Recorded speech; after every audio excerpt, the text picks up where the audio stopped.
¿Se ve bien la pantalla? Perfecto. Bueno, antes que...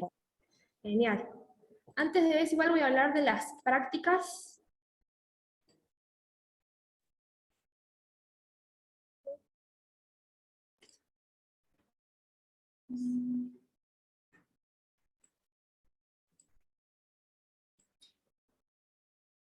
¿Se ve bien? Hay una de las chicas que está pensando. ¿Se ve bien, María? Bueno, las prácticas van a ser en noviembre. Estoy viendo si la segunda y tercera semana o primera y segunda semana.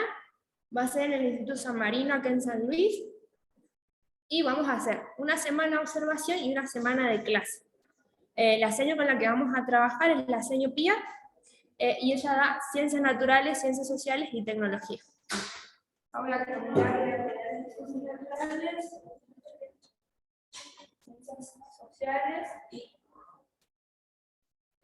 tecnología. Y eso me pidió que quiere trabajar reciclado y los inventos. ¿Saque foto? ¿Sabe? Hay una enciclopedia para enviar después de terapia. Chicos no lo van a ver, pero nos planteó la idea de hacer inventos y reciclados. Y yo le dije que quería hacer una actividad que fuera para todo el grupo y que no solamente fuera para los chicos que tienen dificultades o que tengan integradoras o que tengan discapacidad. Entonces, en este grupo vamos a encontrar niños que tienen trastorno específico del lenguaje, uno tiene TEA y otro no tiene no tiene CUT, digamos, el certificado único de discapacidad, pero sí tiene dificultades en la lectoescritura, así que él no copia, o sea, copia, pero no lee y casi nada escribe. Entonces la idea es que podamos hacer una clase, la vamos a hacer en el patio, va a estar lindo seguramente, y la idea es que podamos hacer algunos inventos, pueden elegir algunos de ahí, y con material reciclado que ellos puedan hacer una actividad práctica. Pero todo esto también estaría bueno trabajar el área matemáticas y el área lengua, por ejemplo. Los niños que tienen, el niño que tiene TEA puede leer y escribir bien, el que tiene trastorno específico del lenguaje y dificultades en la lectoescritura no puede escribir. Entonces por ahí podríamos armar los nombres de los inventos con una cartulina con la letra para que él arme los nombres de los inventos. También podríamos armar un juego, por ejemplo, ver la cantidad de materiales que vamos a usar, que ellos lo puedan contar. Entonces por ahí hacer las áreas integradas, que serían las ciencias, matemática y lengua. Así que bueno, esas van a ser las actividades, pueden elegir uno de ahí y después en el grupo, o me pasa alguna al mail, cómo se les gustaría dividirse. La idea es que sea miércoles, martes, miércoles y jueves. Así que, y como vamos a hacer muchas, o sea, somos 5, y es que vayan 2, 2 y 1, a una le va a tocar estar sola, o si no, no sé, siempre vienen 5, ¿verdad? Y hay una chica que lo está haciendo virtual, pero que también se suma a la práctica. Así que ya los voy a pasar a ustedes, así se pueden ordenar y hacen 2, 2 y 2. Así que decidí reorganizar los temas que voy a dar para ahora dar teoría del aprendizaje significativo, y después mañana ir viendo, perdón, mañana no, el miércoles que viene, ir viendo otros tipos de discapacidades, entrevista y observación, para que, entrevista, observación, y después tenemos que construir un informe. También, eso me va a faltar. Un informe.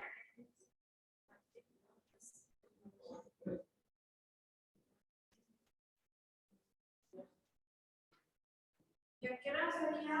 En el horario turno mañana.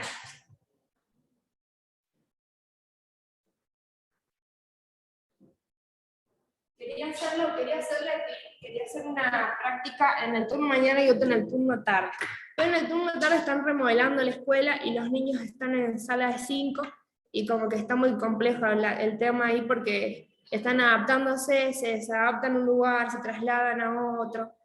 Varias señas han tomado licencia, así que ellos están como un poco movilizados por tantos cambios y este es el grupo que me parece que va a funcionar mejor para que ustedes hagan las prácticas. Si bien nada es ideal, pero dentro de los grupos creo que en este ustedes van a poder, digamos, poner en práctica lo que han visto de una forma más tranquilas y para que puedan desplegarse mejor, porque por ahí los niños de 5 no te prestan tanta atención como por ahí los niños de 8.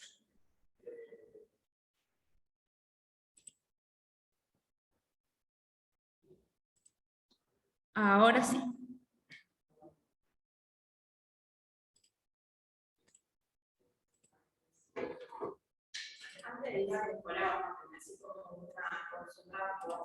Sí, sí, sí, la idea es que, bueno, para la clase que viene ustedes puedan ir armando alguna idea con ahora vamos a ver teoría del aprendizaje significativo y vamos a ver las formas para poder planificar una clase. Entonces, para que ustedes en estos días vayan pensándolo, a ver qué invento les gustaría hacer, cuáles son las áreas que pueden observar. La idea que en la observación ustedes vayan viendo cómo es el niño que tiene TEL, cómo es el niño que tiene TEA, cómo es el niño que tiene dificultades en la lectoescritura, para que ustedes vean más o menos esas diferencias y puedan ir a hacer una actividad integrada. Así que sí, obviamente que van a tener consulta conmigo.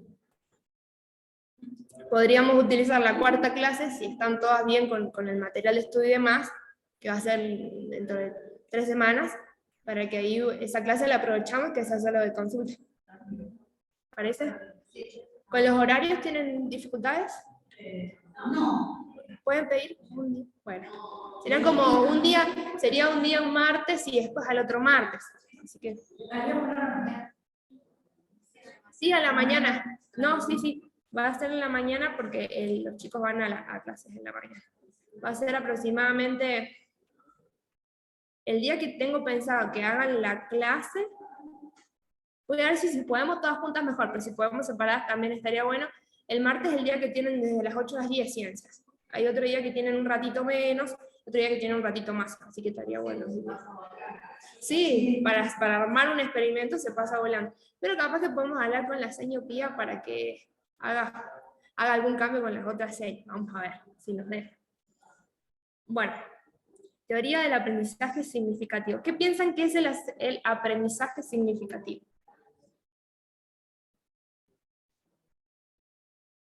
Me movía. Aprendizaje, por un lado. Claro, tiene un significado. Y el aprendizaje va de la mano con la enseñanza. Nosotros enseñamos algo para que las demás personas aprendan y al mismo tiempo las personas van aprendiendo del mundo en sí. Significativo quiere decir que tenga significado, que tenga un porqué, un motivo. Que tenga una lógica. Que no sea porque sí. Ahora vamos a ver cómo se llama ese aprendizaje porque sí. La facilitación del aprendizaje, ustedes díganme si leen bien. Ahí. La facilitación del aprendizaje significativo depende mucho más de una nueva postura docente, de una nueva directriz escolar, que de nuevas metodologías, incluso las modernas tecnologías de información y comunicación. Les puse esta frase porque me gustó mucho. ¿Y qué piensan ustedes con respecto a esta frase? ¿Se lee bien por ahí? Facilitar el aprendizaje tiene que ver con una postura docente más que de una dirección escolar o metodologías, las nuevas tecnologías. O sea, tiene que ver también con todas las revoluciones que se van haciendo todos los años. O sea, el aprendizaje este año no es el mismo del año pasado, la enseñanza. Por eso las nuevas tecnologías como que te va actualizando la información. También, eso hay que tenerlo en cuenta.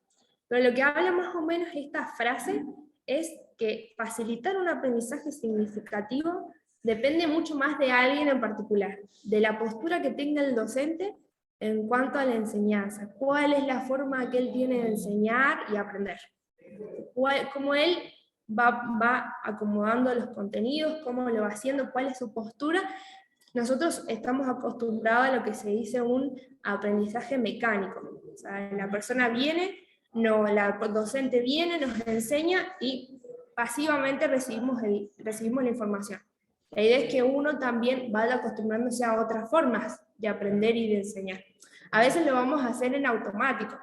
No es que siempre, o nosotros no es que siempre podamos decir, no, bueno, vamos a hacer este aprendizaje significativo, vamos a tratar de que sea o sea, todo ordenado y acomodado para que ese aprendizaje sea significativo. A veces nos va a pasar que el aprendizaje la enseñanza que vemos va a ser un poco mecánica o automatizada o directiva, porque por ahí necesitamos también eso. Pero la idea es por ahí identificarlo, bueno, me parece que estoy siendo demasiado estereotipada con lo que estoy dando, está bueno cambiar, ir siempre revisando la práctica, está bueno ir mejorando cada vez más, porque nuestra base de enseñanza siempre va desde un lado como directivo.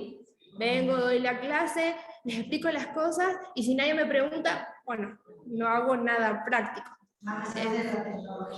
Sí, y lo haces como que nosotros estamos acostumbrados a eso, o sea, la seño viene, nos copia la tarea, nosotros la hacemos, tratamos de resolver el tema y mañana hacemos lo mismo, y pasa. O sea, no es que está mal el docente, sino que bueno, también parte de una revisión de siempre querer mejorar y tratar de hacerlo mejor en la medida de lo posible. No todos los docentes son iguales, recordemos que hay muchas edades también en la práctica docente. Nos vamos a encontrar en escuelas donde tenemos profes recién recibidas, otras que llevan algunos años y otros que tienen 60 y algo y están casi a punto de jubilarse. Entonces la forma de, no digo que por ser grande o mayor uno no pueda actualizarse todo el tiempo, pero es como más difícil tratar de revisar esas estructuras tan profundas que uno tiene en cuanto a la enseñanza. Bueno, ¿cómo saber si un aprendizaje es significativo? Cuando hablamos de aprendizaje, hablamos de los cambios en la capacidad humana con relativa permanencia. O sea, que intentemos que los conocimientos quedan de forma permanente en la mente y uno después los va reutilizando. A través de experiencias se modifica el comportamiento presente y futuro, se manifiesta en hábitos, actitudes, habilidades, comprensión, saber y memoria. Pero el aprendizaje significativo surge que a partir de la nueva información se modifica y evolucionan las estructuras cognitivas y se logra despertar el interés de los estudiantes, que ellos tengan deseo de expresarse libremente, que sientan entusiasmo, que ellos mismos intenten buscarle un sentido, y esto va para todos, ustedes también le buscan sentido a lo que yo les estoy dando y le ponen su propio sentido y significación de las cosas. No todas van a ver la información de la misma manera, y quizás si yo sistematicé este power de esta forma, ustedes quizás tengan otra. No significa que la mía esté mal, ni la de ustedes tampoco, sino que son distintas. Cada uno va viendo y reflexionando a ver cómo lo puede dar. Generar asociaciones, que los niños puedan asociar, generalizar, estimular la imaginación y construir sobre todo el propio conocimiento. A través de los aprendizajes significativos uno no queda en una visión pasiva, sino que actúa activamente sobre el conocimiento y lo va construyendo y armando nuevos. Vamos a contextualizar un poco la teoría del aprendizaje significativo que fue propuesta por Ausubel en 1963, que si bien es vieja, tiene revisiones actuales y cuando veamos conceptos nuevos, vamos utilizando otros conceptos actuales que tienen que ver con la teoría del aprendizaje significativo. Es un modelo de enseñanza-aprendizaje basado en el descubrimiento que privilegia el activismo y postula que se aprende aquello que se descubre. Ausubel entiende que el mecanismo humano de aprendizaje por excelencia para aumentar y preservar los conocimientos es el aprendizaje receptivo, significativo, tanto en el aula como en la vida cotidiana. Está bueno esto tanto en el aula como en la vida cotidiana porque no solamente nosotros aprendemos significativamente en el aula, sino que también lo hacemos en la casa, y como auxiliares podemos trabajar en la casa, como también podemos trabajar en el aula. Así que esta planificación que les voy a mostrar les va a servir, no tan solo para el aula, sino que también para la casa, en el caso de que ustedes sean auxiliares en la casa y quieran tratar alguna temática, o generar algunas habilidades, o reforzar. Puede ser que también puedan ser como profes de apoyo, seños de apoyo, y vayan a la casa a ver a un chico que tenga discapacidad, y bueno, van a poner planificar las clases ahí también. ¿Qué es y a dónde apunta? Dices, los estudiantes no comienzan su aprendizaje de cero, como mentes en blanco, sino que aportan a ese proceso dotación de significados. Sus experiencias y conocimientos de tal manera que ellos condicionan a aquellos que aprenden.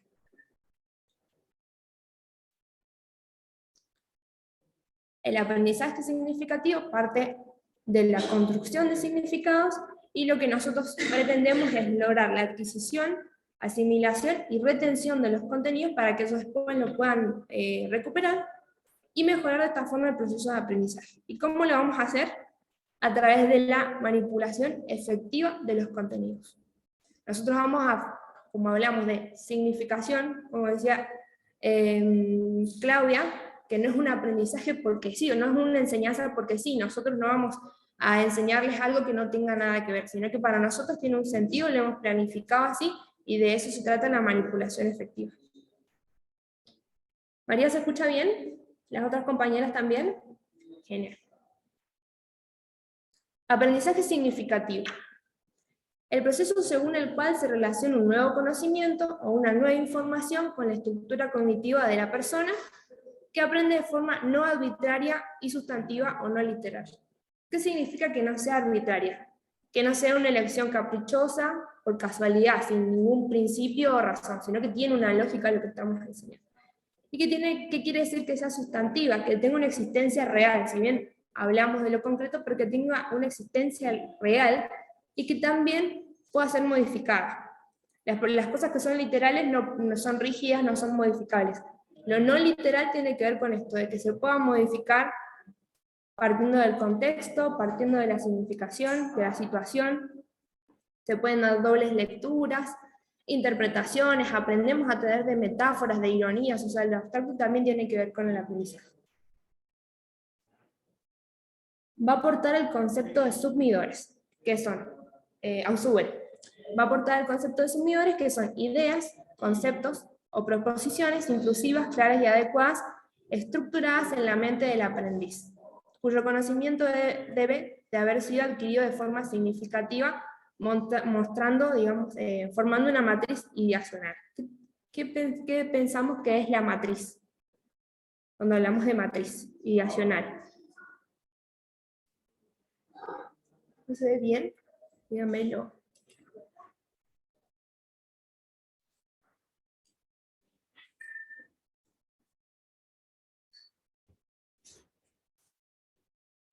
¿Con qué puede tener que ver la matriz?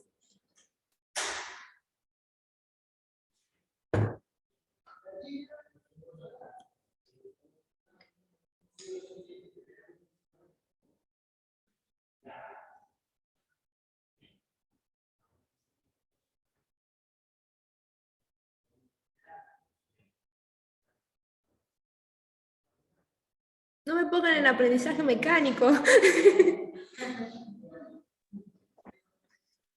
Son esas ideas. La parte fundamental de donde surgen, digamos, las ideas, lo que se aprende, no sé. Claro, la matriz es la base, son esas estructuras que contienen ideas, conceptos.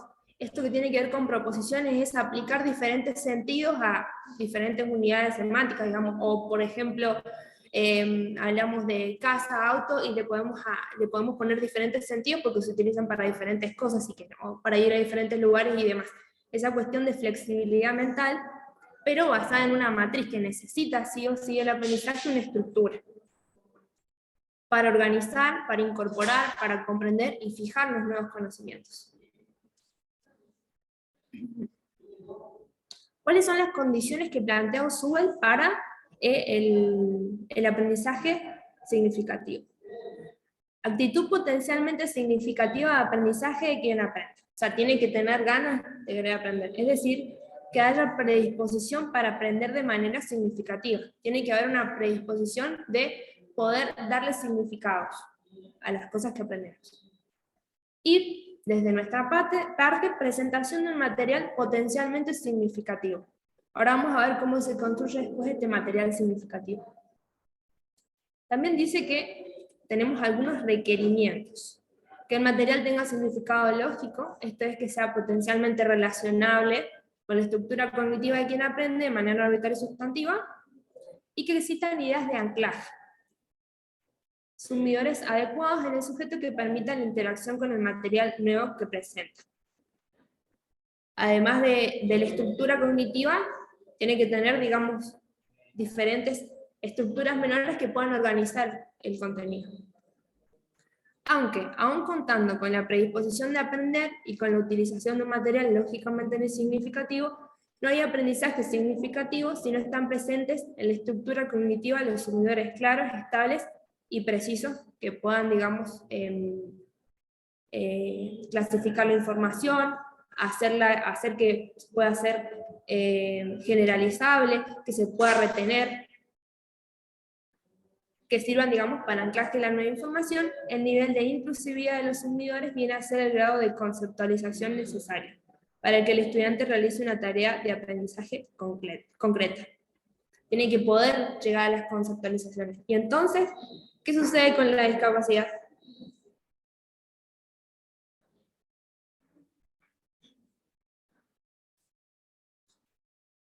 ¿Qué sucede con la discapacidad en esto de que tiene que tener ganas de aprender? Tiene que tener una estructura cognitiva que sea funcional para que junte los conceptos viejos con los nuevos y pueda adquirirlos y pueda sostenerlos y después los pueda generalizar. ¿Qué sucede con la discapacidad? Si el chico, por ejemplo, si pensamos como Otzubel, la estructura cognitiva, los sumidores no están tan claros, no están tan estables, la atención es débil muchas veces, aprenden de otras formas. ¿Eso quiere decir que el niño no puede aprender? Sí, puede aprender, pero va a aprender a su manera. Va a aprender a su manera y qué más. Eso de parte de él y de nosotras. A su manera y con ayuda de los profesionales. Va a necesitar ayuda, porque esos sumidores, o sea, las estructuras cognitivas están, pero tienen algunas dificultades en el funcionamiento. Entonces, esos sumidores, que son las ideas claras, la matriz, va a necesitar ayuda, pero eso no quiere decir que él no tenga aprendizajes previos, que él no haya vivido en una familia, que no haya adquirido cierto tipo de hábitos, de conductas, habilidades, capacidades, no quiere decir que no las haya aprendido, sino que las ha aprendido de una forma distinta, que quizás nosotros tengamos que sostener en el tiempo. Algunos sí retienen mucho, otros no retienen nada, entonces nosotros vamos a tener que ir acompañando todo ese proceso e ir planificando en base a lo que él puede hacer. Adaptándonos de acuerdo a esa capacidad.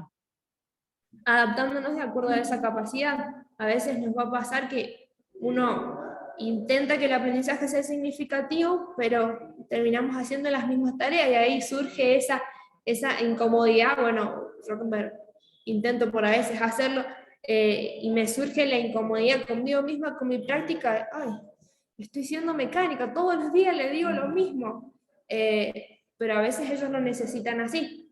Y bueno, ahí nosotros, bueno, vemos qué tenemos que hacer, dónde tenemos que revisar, dónde está el error, y también evaluando a ver si él ha adquirido algo de lo que yo le he presentado, primero si lo reconoce, si le agrada, si lo motiva, si no lo motiva. Todo el tiempo uno lo va cambiando, pero a veces tiende a ser repetitivo. Tenemos esas contradicciones, pero la idea, bueno, es ir revisándonos y revisándolo a ellos en esos momentos donde hacemos una evaluación de lo que él va aprendiendo. Profe, ¿y a veces se tiene dificultad con los padres con el tema de que creen que uno sigue anclado en una sola cosa y que su hijo no avanza? Sí. A ver si puedo aumentar el volumen. Está muy... Ah, puede ser, puede ser. No, porque te escuchaba bajito, vieron que siempre hay... Sí. Tenemos a veces varios tipos de papás. Tenemos los papás que dicen, ay, ha hecho un montón y ha logrado un montón. Y uno como que intenta decirle, sí, ha logrado un montón, pero puede hacer más. Y necesita un poquito de exigencia y trabajo en casa. Y por ahí es como, bueno, pero no hay que exigirle tanto. Sí, yo entiendo que no hay que exigirle tanto, pero las personas con discapacidad, el aprendizaje, lo que nosotros enseñamos tiene que tener una funcionalidad. Tenemos que tratar de explicarles el para qué a ellos les va a servir esto. En todo, ya sea como hábitos, contenidos académicos, límites y demás. No le enseñamos porque sí, claro. Y también tenemos papás que son mucho más exigentes. que piensan que, no, bueno, me parece que si todos los días trabaja lo mismo, o que la tarea es poca, o que, uy, me parece que estás jugando mucho, y capaz que estamos armando juegos para que él aprenda, pero como no ve tanta tarea en el cuaderno, le parece que no es suficiente. Entonces, en esos papás que exigen un poco más, bueno, uno tiene que saber poner el límite, porque por algo lo estamos haciendo, tiene un motivo, y nosotros para eso tenemos nuestro respaldo, que es el PPI. Depende de la escuela, lo van a hacer ustedes, pero también ustedes pueden presentar una planificación trimestral si quieren, no necesariamente tiene que ser así, pero pueden tener como, bueno, este mes, según lo que me pasó la profe, vamos a ver lo siguiente. Hay papás bastante accesibles, pero en el caso de que les toquen papás complicados, pueden hacer una planificación mensual o semanal, o pueden hacerles una especie de mensaje para ver todo lo que ha hecho en la semana, para que ellos también se queden tranquilos y ustedes tengan un respaldo de que, no, yo te avisé lo que íbamos a ver en la semana, o te avisé lo que íbamos a ver en el mes, o qué estuvimos viendo, para que ustedes sepan y ellos también entiendan hasta dónde es su límite. Está muy bien que opinen acerca de lo que ellos están aprendiendo, lo que sus hijos están aprendiendo, pero tampoco es la idea tener niños estresados y que no quieren venir a la escuela o que no quieren hacer la tarea. Y ahí también hay que darle espacio. A nosotras mismas nos ha pasado de ir a la escuela y no tener ganas de hacer la tarea. A ellos también les pasa. Y por ahí son más evidentes. Uno de último, tengo que hacer la tarea. Ellos no, me quiero ir a mi casa. O no quiero hacer más nada. Y te lo dicen así. Y bueno, cuando ellos no quieren, también hay que trasladarle esto a los papás. Ellos tienen otros procesos de aprendizaje, entonces que hoy no haya hecho tarea porque se siente cansado, obviamente no, que no sea una rutina de todos los días, porque eso también es como que están probando tus límites, a ver hasta dónde puedo con la seño. Ese día no tuvo ganas y está bien que no tenga ganas. Pero sí, eso es como tratar de siempre ir respaldándonos nosotras en cuanto a lo que trabajamos, ir poniéndole límites a los papás y comunicándole de una manera adecuada para que ellos no sientan que es ataque o que nos estamos defendiendo todo el tiempo. Entonces, como, y bueno, con los papás siempre la comunicación tiene que ser muy clara y no es que a veces uno así, como son los papás y vos trabajás uno a uno, se generan ciertos tipos de confianza, que no es tan mal, pero siempre resguardando un límite, porque cuando a ellos les disguste algo, automáticamente la culpa va a ser tuya, no va a ser de la seño, no va a ser de los compañeros ni del director, va a ser tuya automáticamente, aunque quizás ese día pasó algo en el aula y vos no lo pudiste solucionar o no como ellos quisieron, entonces siempre la culpa va a ser tuya. Entonces la idea es que podamos resguardarnos de alguna forma, así que mientras tengan todo planificado y ordenado, mejor. No siempre sucede así, muchas veces las profes plantean una actividad y uno la va adaptando. Si es demasiado, digamos, si uno tiene que hacer adaptaciones demasiado significativas del contenido, eso sí, bueno, es más, tenemos que planificarlo más. Por ejemplo, una discapacidad intelectual y que estén viendo la Revolución de Mayo. Eso como que tiene más planificación que quizás, bueno, están viendo el abecedario en primer grado y él está con las vocales, o segundo grado están escribiendo, y bajarlo a las vocales, digamos, podemos traer actividades que sean parecidas, contenidos parecidos, que no necesitan tanta planificación.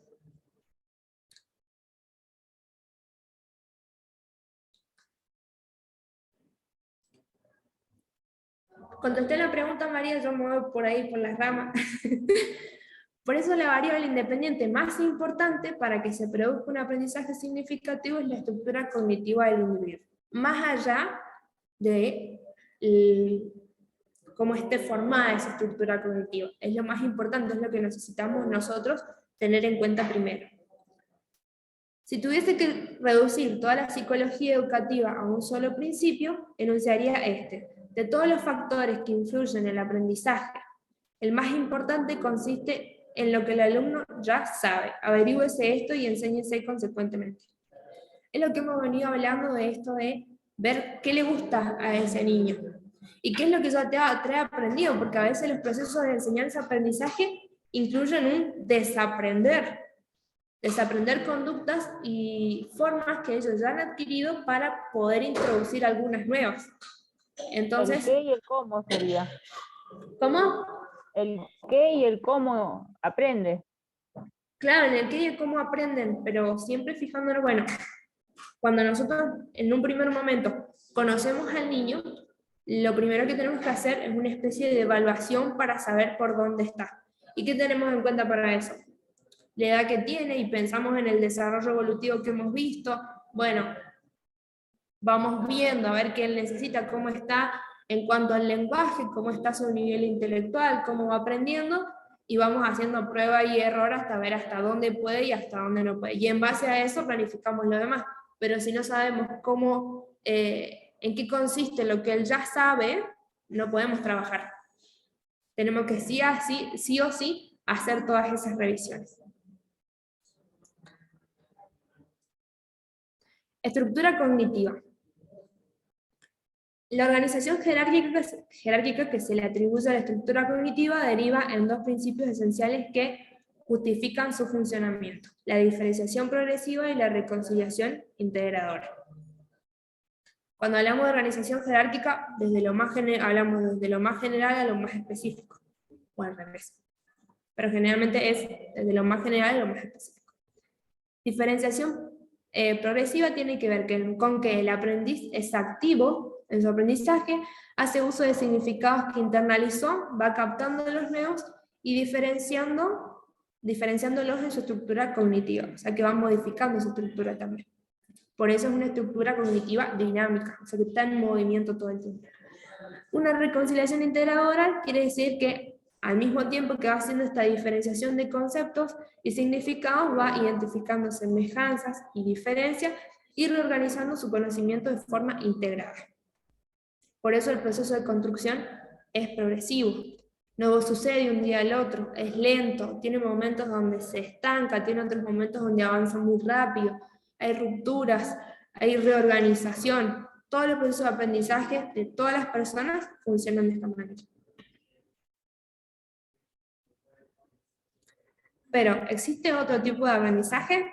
Sí, el mecánico. No quiere decir que este aprendizaje no sea factible ni que no funcione, sino que tiene otra forma de generar conocimientos más duraderos. En el aprendizaje mecánico no se da la interacción entre el nuevo contenido y la estructura cognitiva del aprendiz, o de haberles arbitraria y literal. O sea, es porque sí y no tiene como una lógica con la realidad. Cuando esto ocurre, porque no existen elementos de anclaje claros y relevantes, o porque no hay predisposición para aprender significativamente. El resultado final de este proceso es un aprendizaje repetitivo carente de significado. ¿Me podrían dar un ejemplo? Piensen en algún ejemplo de aprendizaje mecánico. Las tablas. Las tablas. Creo que deben haber un montón de formas de aprender las tablas que sean de una forma significativa, que los niños lo puedan recordar y les sea más fácil. Yo me acuerdo, mi papá era matemático, entonces toda la noche iba a tomarnos las tablas y no las tomaba. De principio a fin, al revés, intercruzadas, así todas las noches. Entonces, estábamos recansados, son las 10 de la noche, quiero dormir, no aprenderme las tablas, y era con mis hermanos lo mismo. Entonces, o por ejemplo, dividir por dos cifras. A mí me pasaba que todos los años me lo tenían que enseñar, o sea, llegaba ese momento y tercero, cuarto, quinto grado, soy muy sincera, no sé dividir por dos cifras. No sé, o sea, cada vez que lo tengo que enseñar, lo vuelvo a repasar con un video de YouTube o lo aprendo con la seña y lo vuelvo a hacer de nuevo, porque se ve que ese aprendizaje en mi historia ha sido tan repetitivo y mecánico que para mí no tiene sentido. Otras cosas, por ejemplo, que he aprendido, las sigo recordando hasta el día de hoy, y ha pasado un montón de años y uno se acuerda, ay, mira, pero esto era así, así. Entonces ha tenido, digamos, una significancia importante. Me acuerdo que hace unos años un profe les hacía aprender poemas en lengua de memoria. O sea, ese profe ya estaba por jubilarse, tenía en ese momento 60 y tantos. y estábamos en tercer o cuarto grado. Entonces su forma de enseñarles, porque él quería que ellos tuvieran la conducta de sentarse a escribir, de memorizar, de repetir, les hacía aprender poemas y que uno a uno se pararan a repetirlo. Imagínense, primero lo arcaico de esa forma de enseñar. No digo que por ahí hay cosas que repetitivamente no podamos aprender y se vuelvan significativas, porque después que hacemos nosotros, asociamos con otros conceptos, con otros significados y podemos hacerlo significativo. Por eso este aprendizaje, digamos, es funcional. Si tenemos que rendir algo un examen automático, o sea, un examen mañana, y por ahí aprendemos unas cosas de memoria. No vamos a decir que no lo utilizamos. Pero en este caso, este profe, esa era su forma de enseñar. Imagínense lo tedioso para los chicos. Segundo, que ellos estaban acostumbrados a exponer. No era un grupo, me acuerdo porque uno recuerda los grupos, ese grupo no estaba acostumbrado a realizar exposiciones orales, ni a hablar individualmente, no estaba acostumbrado. Entonces, unos niveles de ansiedad tenían esos niños. Yo los veía en el recreo repitiendo, y encima si se equivocaban, en la estrofa 5 les ponía, a niños de 8 años. O sea, era Hablar, y tampoco es que tenían, por ejemplo, no sé, era un poemas de Esteban Agüero, yo no soy acá, chica, perdónenme, pero Esteban Agüero, que para ellos eran como muy abstracto por ahí su forma de escribir, o las metáforas que utilizaban, tampoco era que eran muy difíciles, pero para ellos era mucho, o sea, es algo que no tiene sentido. Bueno, para la materia de lengua tiene sentido que son poemas, obra literaria y demás, pero no tenía sentido para ellos. No tenía sentido un poema de un autor, no tenía sentido, ¿sí? Lo contextualizó, les enseñó la biografía, para qué era apuntar y demás de un escritor, pero no tenía significación para ellos, cómo apropiarse memorísticamente de algo que no está en sus intereses, que no les gustaba, y no digo que todo el tiempo vamos a hacer lo posible, pero no digo que todo el tiempo uno va a tratar de cubrir la necesidad de cada uno porque los intereses de 20, 11 alumnos son muchos. Nosotros nos tenemos que encargar de solo de uno, pero a nivel, digamos, de los profesores que están enfrente del aula con 20, 30 chicos, y la verdad que cubrir las necesidades de todos es difícil. Pero sí, digamos, tratar de enseñar y actualizar los contenidos a lo que estamos viendo ahora. Como decías vos, Jessy, o sea, utilizar la tecnología, la información, para tratar de hacer un aprendizaje que sea un poco más aprensible para ellos y que también sea disfrutable. O sea, nosotros tenemos que lograr que estén interesados, que ellos puedan expresarse libremente, si no el significado sigue siendo mecánico. Claro, que después, ¿y cómo nos damos cuenta? Si no les llegó. ¿Y cómo nos damos cuenta entonces de que a ellos les llegó lo que nosotros estábamos tratando de que ellos aprendan? ¿Cómo nos damos cuenta? Que hablen del tema, de lo que trabajaste. Que hablen del tema, que hablen muy bien, que hagan en las tareas, que lo puedan reproducir después y que quizás nosotros no estamos presentes, pero ellas, digamos, puedan desplegar esos conocimientos y generalizarlos a otros ámbitos también. No necesariamente todo tiene que ver con habilidades y hábitos, sino que los conocimientos ellos también los van asociando de otras formas.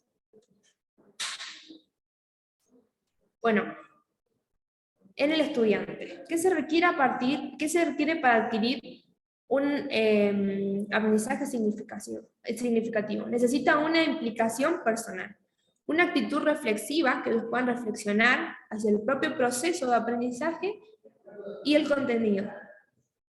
Tendente a que nos preguntemos qué queremos aprender, por qué, para qué aprenderlo significativamente. Así surge una nueva aportación que es el carácter crítico. Esta cuestión de reflexionar, la actitud crítica y reflexiva sobre nuestro proceso de aprendizaje tiene que ver con el carácter crítico. Ser críticos es poder decir, poder hacer una crítica, como quien dice, constructiva, de que lo que nosotros vamos haciendo, sin necesidad de sentirnos mal, o, ay no, esto lo estoy haciendo genial, y no tiene ningún error, o esto lo estoy haciendo terriblemente. O sea, que haya un carácter, que tenga un carácter crítico. Bueno, esto lo hago bien, pero lo podría hacer mejor. Esa cuestión reflexiva Es lo que más nos cuesta con las personas con discapacidad, porque ellos son más prácticos, más concretos, antes que abstractos, entonces esa reflexión siempre tiene que estar acompañada de apodos visuales y demás, pero es algo que lo tenemos que hacer todo el tiempo. Quizás otros niños, una vez que se lo explicamos y después lo siguen repitiendo, semanas, o les queda para siempre, o lo trabajamos una semana y ya está. Bueno, esta cuestión de la actividad reflexiva la tenemos que utilizar siempre, porque ellos necesitan también reflexionar sobre el por qué están aprendiendo esto, para qué les sirve. Eso es esencial con él. Por eso el ejemplo, en las personas con discapacidad podemos pensar en aprendizajes ligados a la funcionalidad concreta. Si vamos a ver números, por ejemplo, en un adolescente, en numeración, bueno, podemos verla en qué cosas cotidianas podemos ver numeración en una persona con discapacidad de 14 años, un adolescente. Cosas que puedan ellos utilizar funcionales para la vida cotidiana. La hora, el reloj.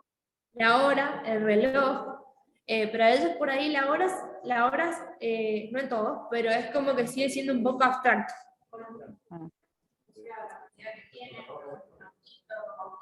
Si tienen 14.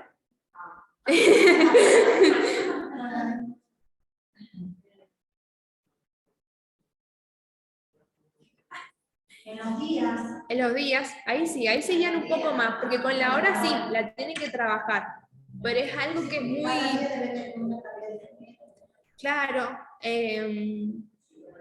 preguntarle todo el tiempo, bueno, no todo el tiempo, pero hacer tareas que tengan que ver con el contenido. Por ejemplo, eso que dijiste vos de las tareas diarias. Al de la mañana le armé con una especie de cronograma, pero no donde tenga las materias de las clases, porque no le da ni bolilla, pero sí, por ejemplo, las actividades que tiene fuera de la casa. Por ejemplo, va al gimnasio. Entonces, para que aprenda, ¿qué día va al gimnasio? Lunes, miércoles y viernes. Y se olvida, bueno, volvamos, tenemos el cronograma a ver qué tenés que hacer en la tarde. Entonces, si hoy es martes, mañana qué día es. Y mañana qué actividad te toca. Trabajamos organización temporal-espacial y también trabajamos, bueno, ¿cuántos días son? Son 3 días. Y así lo vamos trabajando de esa forma. O por ejemplo, el otro día le pedí que trajera medidas, porque estábamos viendo medidas, y como él no puede hacer algunas cuestiones que son muy complejas para los chicos, para él, hicimos medidas y empezamos a medir con la regla y medimos con el centímetro. Entonces medimos. ¿Cuánto medía sus zapatillas? ¿Cuánto medía las de la madre? Después, ¿cuánto medía tu cabeza? ¿Cuánto medían tus brazos? Y después le pedí que midiera su habitación. Y me dice, bueno, pero si vos medís yo mido mi habitación, vos tenés que medir tu casa y el patio. Le digo, pero no tengo patio. Bueno, tu casa y el baño. Y después nos olvidamos, no lo hicimos. Pero él sí me trajo todo, todo medido. Y, por ejemplo, algo que refunciona también en cuanto a su vida cotidiana, porque él es un adolescente, es el talle. Si se quisiera comprar una remera, ¿qué talle son? Le digo, ¿no sabes qué talle son? Yo vi de zapatillas, no sé. ¿Ya has visto los números, el número que tenés en las zapatillas? Imagínate que tenés que ir a comprar zapatillas.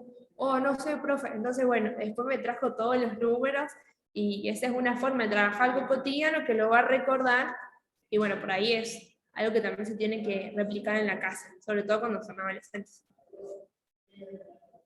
Espero que ellos puedan reflexionar para qué les sirve la numeración. O sea, si es del 1 al 100, así nomás, por repetición, podemos hacer una actividad, pero después necesitamos que él lo lleve a otro lugar.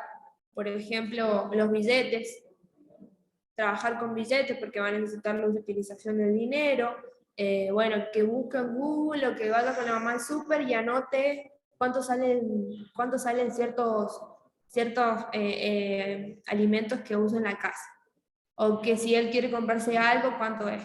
Y así, lo vamos trabajando de esa forma. Es más complejo. ¿Cómo? La dirección de su casa, por ejemplo, el número. La dirección de su casa, que cuente las cuadras, cómo se llaman las calles, el DNI también es importante. Otros conceptos modernos. Modelos y esquemas mentales. Los modelos mentales suministran al sujeto un poder explicativo y predictivo. La idea es que ellos puedan predecir. Ante nuevos conocimientos, uno cuando lo replica, aprendí a predecir, bueno, si yo aprendí esto y de esta forma, lo que sigue a continuación ya lo sé. Con los chicos, con las personas con discapacidad, esto de predecir, lo hacen, pero cuando la actividad es muy repetitiva. Entonces, cuando vos le cambias la actividad, ahí se les complicó y no lo pueden replicar. Las personas que no tienen discapacidad sí pueden hacerlo más automático, digamos. Ellos no lo pueden hacer. Permitiendo la aprehensión de esta nueva situación. Esquemas y modelos mentales establecen una interacción dialéctica, o sea, un ida y vuelta, de tal manera que cuando construimos un modelo mental, recurrimos a los esquemas que ya teníamos, y a medida que se van estabilizando, da lugar a una organización invariante de la conducta por dominio.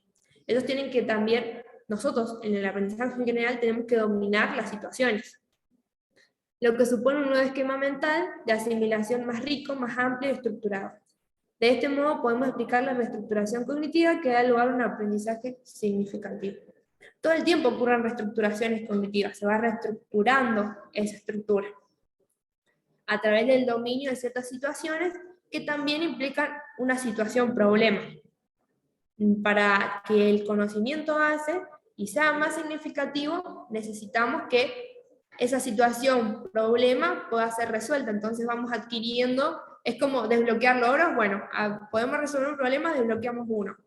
Adquirimos nuevo conocimiento, lo practicamos, lo tratamos, resolvemos el problema o no lo resolvemos. Si lo resolvimos, bueno, ya tenemos otra incorporación más a nuestro esquema, y si no lo resolvimos hay que rever y ver cómo podemos hacerlo. Ellos también, las personas con discapacidad también van desbloqueando ciertas situaciones o ciertos conocimientos para ir anclándolos a su estructura. Tardan un poquito más muchas veces, o cuando conocen de formas distintas, como por ejemplo las personas que tienen TEA, van a adquirir muchos conocimientos, pero sus dificultades van a estar en otro lado, capaz en replicar esos conocimientos a nivel social. ¿Cómo dominar un campo conceptual? Acá está lo de la situación problema. El conocimiento está organizado en campos conceptuales, cuyo dominio por parte del sujeto que aprende tiene lugar a lo largo de un extenso periodo de tiempo. Campo conceptual es un conjunto de situaciones problema que para controlarlas y dominarlas requieren a su vez el dominio de varios conceptos de naturaleza distinta. Esto de las funciones ejecutivas, si queremos resolver un problema, necesitamos evaluar la situación, y todas las situaciones tienen como distintas situaciones subyacentes que necesitamos saberlas para poder solucionar esto. Si nosotros queremos, por ejemplo, hacer esto de la actividad integrada de ciencias naturales, ciencias sociales y tecnología, y que también tenga lengua y matemáticas, vamos a necesitar aprendizajes distintos y un montón de conceptos distintos en diferentes enfoques, porque vamos a ver lo biológico, lo psicológico, lo social y cultural. Todo eso lo vamos a trabajar historia, un montón de conceptos para poder hacer una actividad. O sea que pusimos en funcionamiento un montón de capacidades y aprendizajes para poder realizarlo. La única manera de que un sujeto lo pueda dominar es progresivamente dominar situaciones cada vez más complejas. A medida que progresa en el dominio de un campo conceptual, necesita nuevas conceptualizaciones, necesita aprender más, y así como va produciendo el desarrollo cognitivo del individuo, así es como se va a producir. Sin embargo, esa trayectoria es lenta, progresiva, no lineal, con rupturas y con continuidad, es lo que les venía diciendo. No se preocupen si no ven, porque el material se lo vamos a subir y ahí tienen todo, yo voy sacando lo más importante. Los principios de la instrucción del aprendizaje significativo. El contenido. Deben ser organizados de manera conveniente y siguen una secuencia lógica y psicológica apropiada. Necesita delimitar intencionalidades que tengan una intención, contenidos de aprendizaje en una progresión continua que respete niveles de inclusividad, abstracción y generalidad. Siempre cuando hablamos de esto de jerárquicamente, todo lo que nosotros vamos a dar va a tener esa forma. Vamos a ver de lo más específico a lo más general y de lo más fácil a lo más complejo. Los contenidos escolares deben presentarse en forma de sistemas conceptuales, esquemas de conocimiento. Deben estar organizados, interrelacionados, jerarquizados, no como datos aislados y sin orden.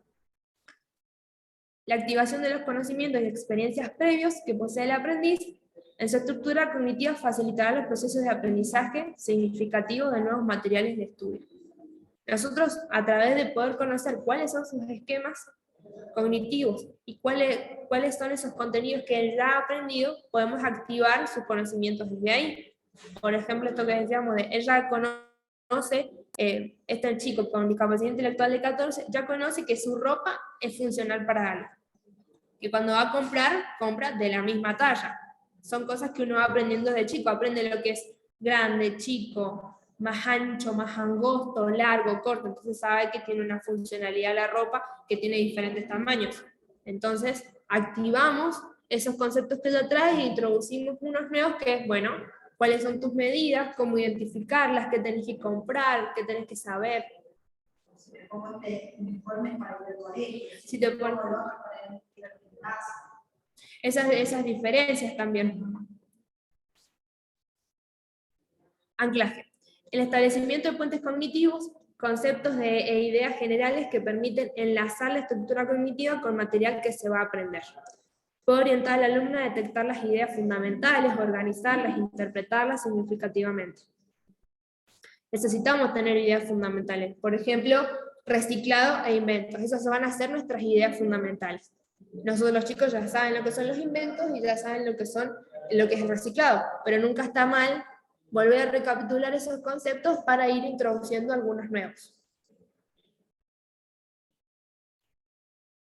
Los contenidos aprendidos significativamente por recepción o por descubrimiento. Por recepción es esto de transmitir información y por descubrimiento es dejar que ellos lo descubran.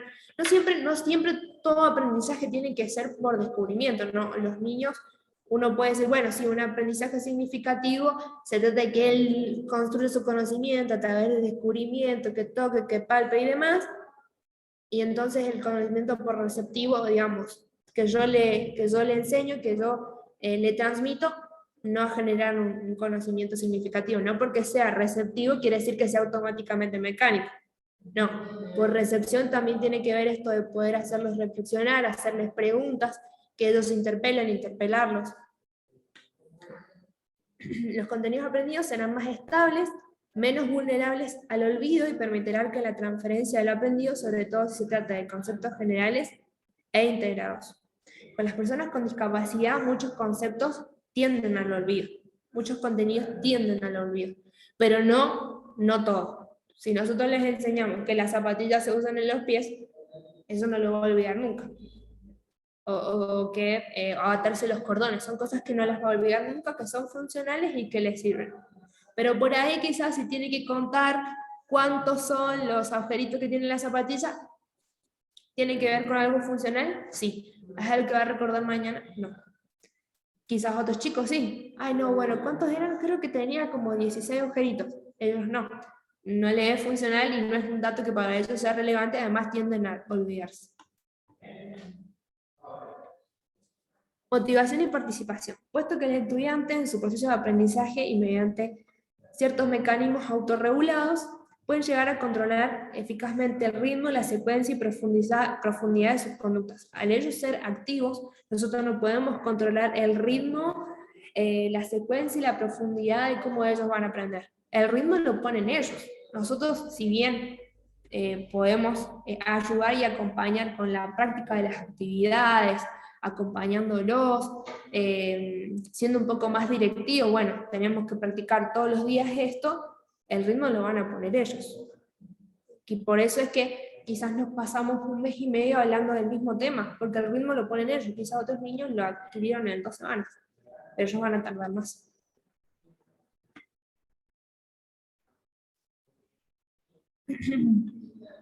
Una de las tareas principales de docentes es estimular la motivación y la participación activa del sujeto, aumentar la significación potencial de los materiales académicos, o sea que ellos vayan adquiriendo todos los conocimientos que nosotros les vamos dando y no que solamente también sean contenidos prácticos o habituales que van a utilizar en la casa, que van a ver en la casa.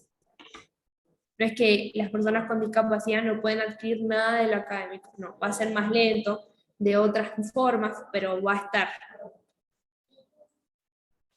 acá está el modelo para organizar la enseñanza. Y les traje un caso práctico para que lo pensemos y vayamos viendo a ver cómo podemos, como una prueba piloto, para que después vayamos a hacer las actividades prácticas de la práctica. Igualmente para las personas que están virtual, lo que les voy a dar el mismo caso y ustedes van a tener que mandarme una planificación de cómo lo harían ustedes. Cómo verían los inventos, cómo verían el reciclado para las ciencias y cómo hacerlo para un grado que tiene chicos de 8 años y que dentro de ese grado hay personas que están incluidas. El modelo de enseñanza. Lo primero que hay que hacer es determinar la estructura conceptual y proposicional de aquello que se va a enseñar. ¿Cuál sería la estructura contextual o lo primero que sabemos que esa persona tiene en el caso de tercer grado? ¿Qué estructuras conceptuales podemos ver en este grupo? El grupo tiene trastorno específico del lenguaje, otro tiene autismo y otro dificultades de aprendizaje. De lectoescritura, pero en realidad lo que le cuesta es todo en general, pero aprende mucho, pero sobre todo sus dificultades son con la lectoescritura. ¿Qué estructura conceptual podemos encontrar? Por lo que hemos visto. Con estructura conceptual me refiero a las ideas, al tipo de aprendizaje, a cómo va aprendiendo, qué cosas son las que tenemos que tener en cuenta. Si vamos a lo que esos niños ya saben.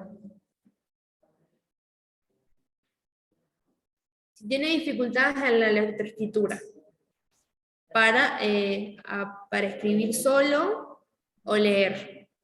Y que mucho texto no podés trabajar, textos muy complejos y muy largos no podés trabajar. Perfecto, por eso nos sirve también el diagnóstico. Necesitamos saber qué tiene. No es que esa persona sea tal cual lo dice el diagnóstico, pero con una primera aproximación tenemos una estructura conceptual.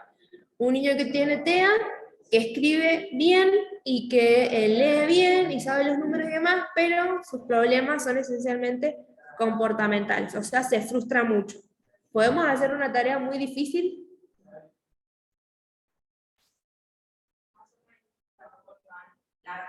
Claro, tan larga, no, porque su atención se cansa, se frustra y se enoja.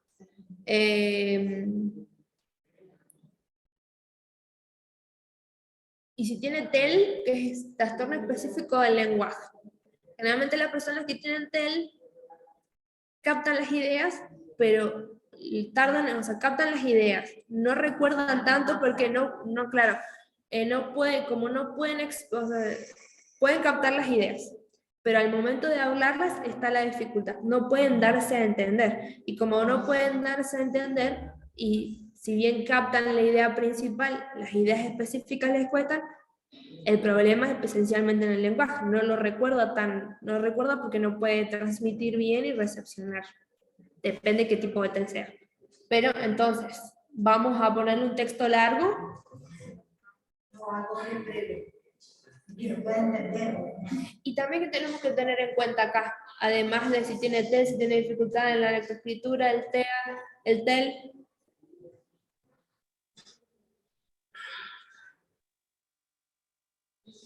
Algo súper importante.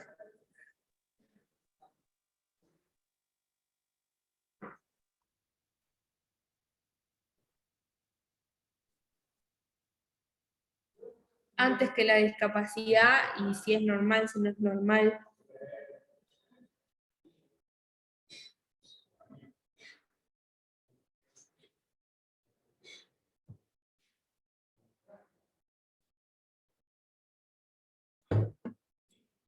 Que son niños de 8 años. A los niños de 8 años no les podemos dar un texto súper largo. Están en el pasaje ese de que aprenden todo concreto y que van de a poquito introduciendo palabras abstractas.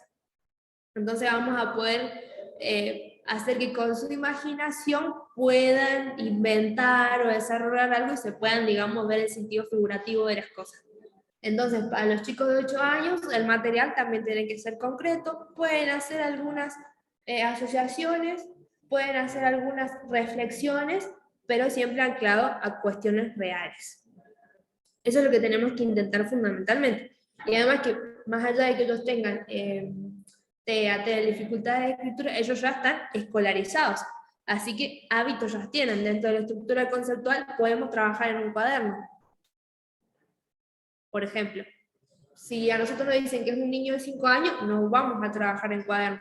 Más allá de que tenga una discapacidad, cualquiera sea, no vamos a trabajar en cuaderno porque todos trabajan en hojas grandes y con actividades que tienen que ver con lo lúdico. Si bien lo lúdico está presente, o sea, los juegos pueden estar presentes en todo, por eso yo les decía, hagan un juego si quieren también con los inventos, no hay problema, o sea, porque ellos aprenden de esa forma. Incluso hoy los chicos de 14 estaban con el profe de lengua y él les hizo todo un cuestionario y les preguntó, bueno, ¿ustedes qué quieren o qué ven que yo puedo mejorar o qué actividades puedo incorporar para mejorar las clases? Porque me contó que se siente muy frustrado porque los chicos se tratan muy mal, porque no le prestan atención, sumada que es una escuela generativa, entonces hay muchos estímulos distractores, entonces se sentía muy frustrado, entonces quiso hacer esta entrevista con los chicos, incluido el chico que yo acompaño, y a él también le preguntó, bueno, ¿cómo te sentís vos en el grupo? ¿Qué pensás que puedo trabajar? Y todos como dijeron algo como que querían más juegos. O sea, dentro de la hora de lengua y literatura, ellos querían, dice, y jugar más, hacer algunos juegos, como que sea más divertido. O sea, no importa por ahí, lo lúdico está presente, incluso para nosotros si quisiéramos hacer un juego, que creo que ya lo tengo pensado, porque he estado también revisando a ver cómo puedo mejorar la clase para que a ustedes les guste más, no se aburran, o ciertas situaciones así, porque no dejamos de ser seres humanos que nos aburrimos, que no entendemos bien, o que si no lo ponemos en práctica por ahí se nos va, y en el momento lo entendimos, y después cuando vamos a leer, ahí se me complicó. Entonces la idea es que, bueno, ir mejorando cada clase. Pero esto de lo lúdico está presente siempre, nosotros aprendemos jugando en otras situaciones también. Bueno, determinar la estructura conceptual y proporcional de aquello que se va a enseñar. Si tenemos chicos de 8 años, el contenido va a tener cierta forma y vamos a ver qué adaptamos en cuanto a las dificultades. Investigar qué conceptos son los que pueden actuar como anclaje de la nueva información que aportan a su alumnado. Conceptos, esto para mí podríamos pensarlo como los conceptos que ya tienen, por ejemplo, sus hábitos y estructuras dentro de la escuela. O sea, ya tienen unos hábitos y conductas que nosotros podemos utilizar esos conceptos, por ejemplo, las fechas, podemos utilizar fechas, ellos ya conocen lo que son las fechas, entonces hablamos de un invento, podemos decir, bueno, obviamente que quizás a algunos no lo entiendan y nosotros podemos trabajar por eso en vez de decir que en 1900, 1800 tanto se creó tal invento, podemos decirlo para ellos y para los otros acomodarlo, bueno, en el pasado, antes, cuando tal, entonces nosotros articulamos antes, después y ahora, para que sea para todos. Averiguar también cuál es la estructura cognitiva conceptual del estudiante. Esto tiene que ver con que... al revés, chicas, me confundí. Igual lo mismo, lo se pueden hacer en simultáneo. La estructura conceptual tiene que ver con los contenidos que vamos a dar, si son para chicos de 8 años, cuál es la estructura, por qué. Y esto de la estructura cognitiva conceptual del estudiante es ver en qué momentos están ellos evolutivamente y si tienen algunas dificultades. Organizar la enseñanza articulándola en torno a la estructura conceptual del contenido curricular previamente realizado. En este ejemplo de la tarea que van a realizar, el contenido curricular es reciclado de invento en las ciencias. 5. La implementación de la enseñanza constituye la fase siguiente. Esto es la hoja de ruta o el conjunto de pautas que se van a desarrollar en el aula. Situaciones que se les proponen para generar un aprendizaje, la consolidación y el uso de estrategias colaborativas. Estrategias colaborativas pueden ser los mapas semánticos y demás. métodos de instrucción que activen la negociación de significados y faciliten el aprendizaje. Esto de hacerlo reflexivo, de preguntarles, bueno, ¿y esto a qué se parece? ¿Qué puede ser? Y la evaluación. Es muy importante en cualquier modelo de tratar de enseñar algo, la evaluación. ¿Qué sabe el estudiante? ¿Dónde orientar la práctica, el aprendizaje? Corregir, reorientar. Si estamos orientados por un lado, lo corregimos, vemos el error, lo reorientamos antes de consolidarlos, porque necesitamos que los aprendizajes que se consoliden sean buenos. Si ellos consolidan aprendizajes negativos, después el desaprendizaje va a ser más difícil. Por ejemplo, esto de si el tipo de aprendizaje que damos es mecánico y por ahí se han consolidado ciertos aprendizajes de mala forma o de una forma no adecuada. ¿Cuáles podrían hacer? ¿Qué pasa cuando esos niños se acostumbran a estudiar de memoria? ¿Qué ocurre cuando se les presentan situaciones donde tienen que hablar de lo mismo pero con otras palabras? Y se le dificulta porque no saben relacionar, no saben vincular un tema con algo similar. O le estás diciendo lo mismo pero de otra manera y no te lo van a entender. Y después cuando son más grandes han consolidado un tipo de aprendizaje para ellos es real, para ellos los ayuda a aprender, pero cuando están en situaciones donde tienen que aplicarlo no pueden relacionar otros temas, se traban al tener que responder alguna pregunta, y esto nos pasa a todos, nos hemos acostumbrado a aprender de esta manera, entonces y también pasa que hay chicos que hay cosas que no pueden memorizar. Entonces, si vos preguntas a autores de tal cosa que por ahí son esenciales para poder contextualizar un tema, cosas de memoria no. O sea, nos vamos por ahí a los extremos y la idea es también poder articularlo y tener una regulación, una estabilidad entre lo que sí necesitamos memorizar y entre lo que sí podemos relacionar con otros significados. Pero la idea es que siempre sea una situación que apunte a un aprendizaje significativo. Bueno, discapacidad intelectual.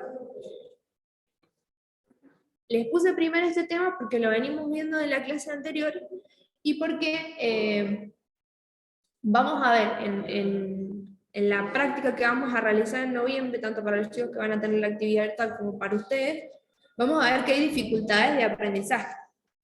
Entonces, generalmente en este grupo, las personas que tienen dificultades comparten algo de discapacidad intelectual.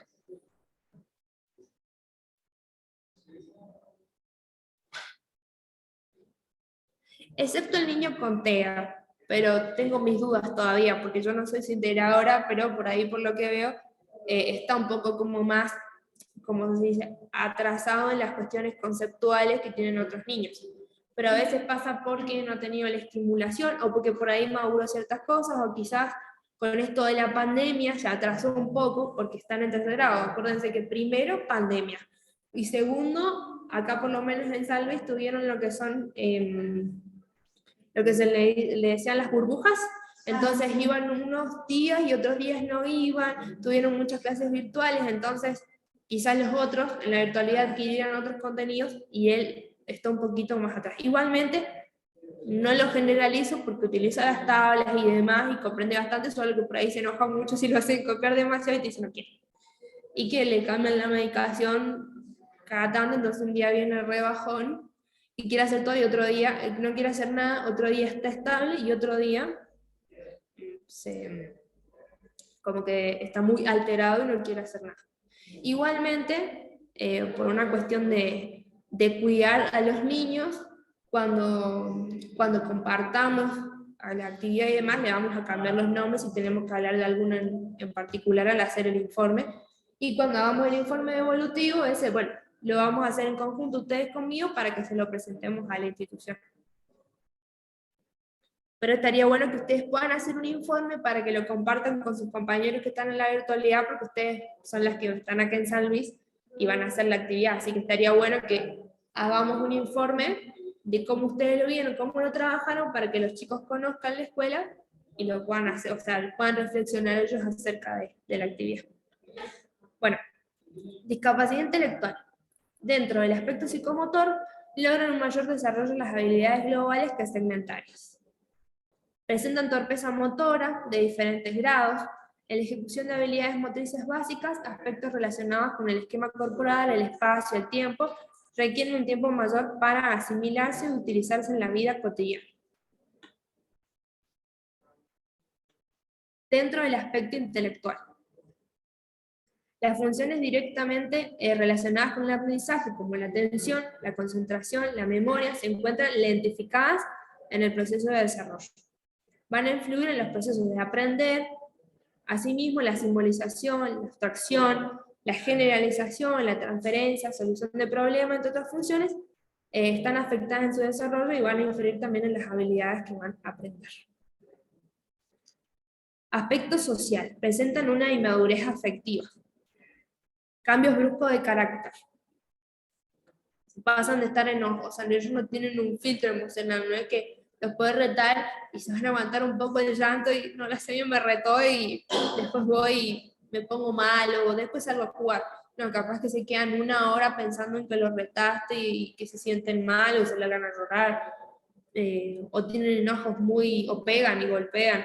Tienen como muchas salidas de cambios bruscos en el carácter, hasta lograr una independencia personal y son de iniciativa limitada. O sea, si vos no los llevás, ellos posiblemente no van a tener no van a querer hacerlo. Si no lo haces, si no generas, digamos, la motivación para que ellos lo aprendan, si no lo hacen, como mejor. Se ponen a jugar y a hacer otra actividad y listo. Tienen un repertorio reducido de habilidades sociales. Por ahí no pueden interpretar bien los chistes o dicen comentarios fuera de lugar porque no tienen sus habilidades sociales. Puede ser, no sé, por ejemplo, una muy grosera, saber que no se tienen que desvestir en un espacio público, pero después hacen un chiste que no va en el contexto. Aspecto orgánico. Presentan movimientos estereotipados, alteraciones perceptuales, con más énfasis en la visión y audición. Asimismo, presentan una hipoactividad que da a influir en el desarrollo físico. No les gusta mucho hacer actividad física. Algunos sí, pero llevados por la motivación. Algunos porque desde muy chiquitito han introducido en ellos el hábito de hacer ejercicio o van a un club, pero por ellos solos, por motivos propios, no lo hacen.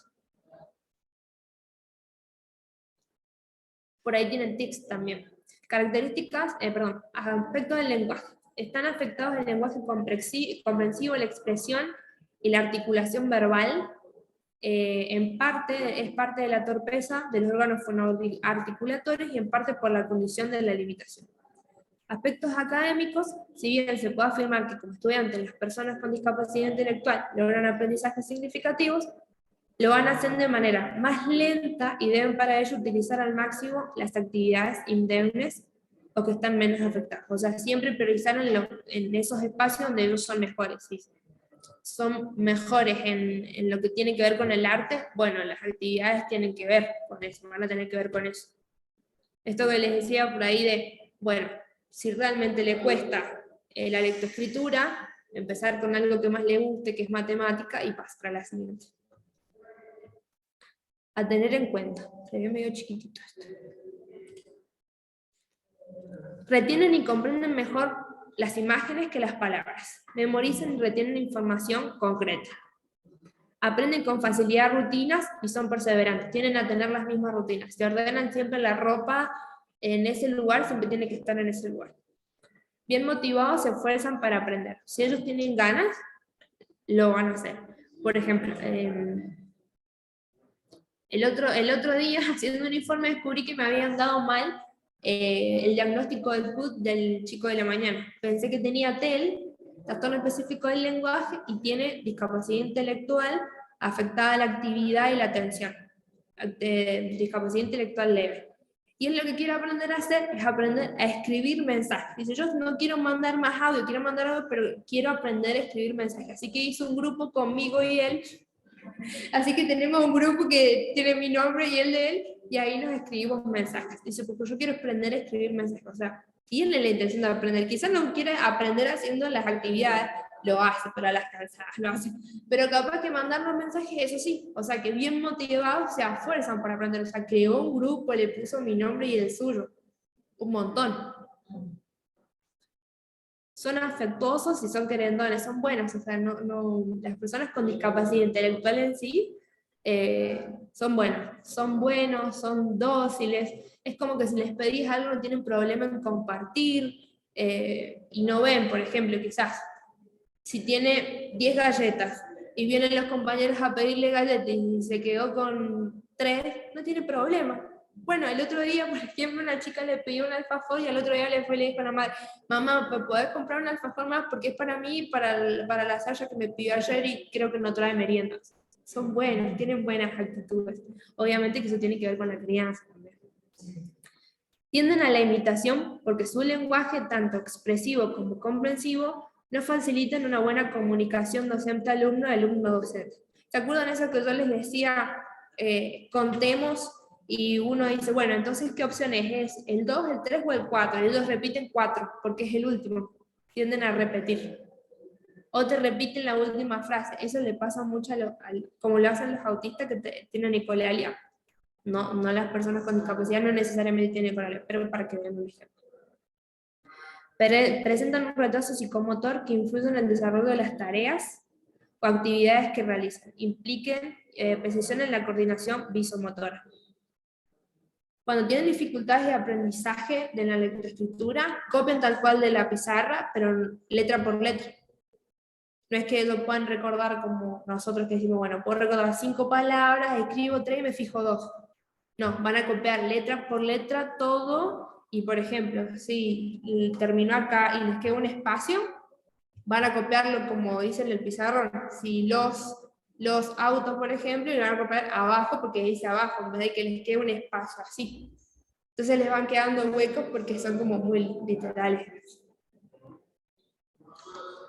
Y suelen también tener como trazos muy gruesos porque aprietan mucho el lápiz.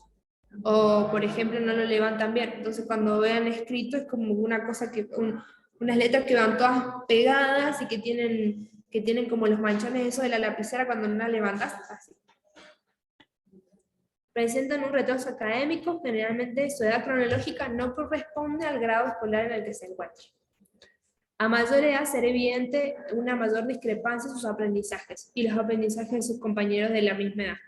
Esta cuestión de lo abstracto, de pensar en lo abstracto, de reflexionar, se evidencia mucho en chicos de 14 con un chico que tiene 14 con discapacidad intelectual. Se nota que él es como es más niño en su forma de pensar y tiende a repetir lo que los otros dicen. Bueno, los otros dijeron queremos jugar más y él dijo también, bueno, yo también quiero jugar más porque ellos dijeron, pero no porque yo digo o pienso que dice el profesor no me cae bien, entonces no quiero hacer la tarea de lengua por eso. Ah, bueno, ¿qué puedo mejorar? Bueno, queremos más juegos. Como dicen los chicos, queremos más juegos. Esa fue su respuesta. Está bueno igual que lo incluya el profe y quiera hacer toda la actividad. Pero, por ejemplo, él estaba copiando tal cual de la pizarra y yo me puse en una esquina para dejarlo participar con sus compañeros y le copié todo el cuestionario por si lo perdía, para que lo volvamos a trabajar. Se lo copió en imprenta mayúscula, él lo copió en imprenta minúscula. Sabe leer, pero le cuesta un poco más. Así que yo al mismo tiempo se lo copié para que lo tenga en el cuaderno, yo lo copié en una hoja aparte. Siendo el área cognitiva lo más notorio, la respuesta, lo que respecta a sus limitaciones con relación a estudiantes no discapacitados de su misma edad, tienen dificultades para convertir objetos y hechos en símbolos y memorizarlos. Asimilar información progresivamente más compleja y abstracta. Recuperar información y utilizarla adecuadamente en la solución de problemas. Quizás hemos hablado un montón de veces de, por ejemplo, cómo hacer una suma, pero cuando tienen que trasladarlo a otro tipo de ejercicio que tenga que ver con pensar, estamos hablando de la suma, pero en una situación problemática no lo pueden hacer. Podemos sumar con palitos quizás, podemos hacer una suma estereotipada, 4 más 3, ¿cuánto es? Pero si yo, por ejemplo, le digo, y si tengo 4 frutas y compré 3 más, ¿cuántas tengo? Esa situación ya no la pueden hacer. No, y se olvidan rápido la información. Quizás si lo hicimos hace 2 semanas, y hasta ahora, y no lo hicimos más, en 2 semanas quizás contar con palitos se le olvidó. Esto le ha pasado, por ejemplo, a este chico, que estuvo tanto en pandemia, que casi estuvo sin venir, que le afectó mucho, y las actividades que él hacía antes ya no las puede hacer. Está como mucho más lento su aprendizaje que en esos momentos donde hacían otras actividades. Comprender el mundo que los rodea y así mismo les cuesta mucho comprender el mundo que los rodea. No todos, pero mientras más profunda la discapacidad intelectual, hay que acompañarlos más. Por ejemplo, esto que hablábamos en la clase pasada de las modas, si uno no les dice, por ejemplo, que ya estaría bueno que se pongan otra remera, quizás siguen utilizando las mismas de las mismas bandas o los mismos dibujitos animados, como que no entienden por qué se tienen que poner algo distinto. La idea es que ellos también entiendan que van creciendo y son adultos. No es que no puedan utilizar una remera de dibujitos. Si quieren usarla tienen 25, 30, pero nosotros también necesitamos que tengan una conciencia de adultez y todo lo que significa ser adultos. No es que lo hacemos como, oh, no lo puedes hacer. De hecho, por ejemplo, yo uso media de animalitos, qué sé yo, pero lo podemos hacer, sí, pero en un mundo adulto esas cosas no están tan buenas.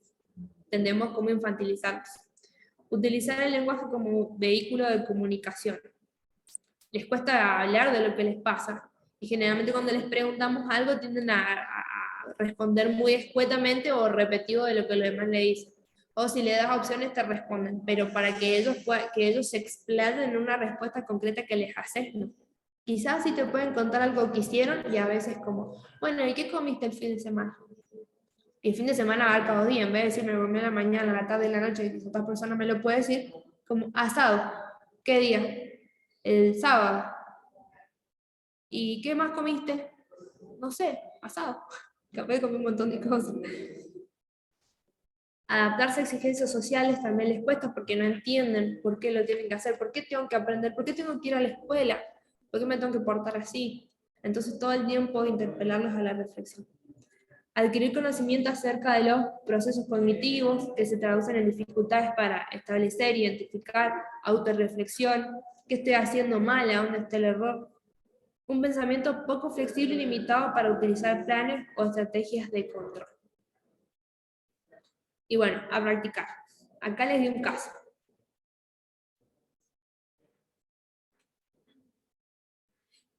Laura tiene discapacidad intelectual leve, se encuentra cursando 5º grado, o sea, tiene 10 años. Se identifican en ellos, según la señas.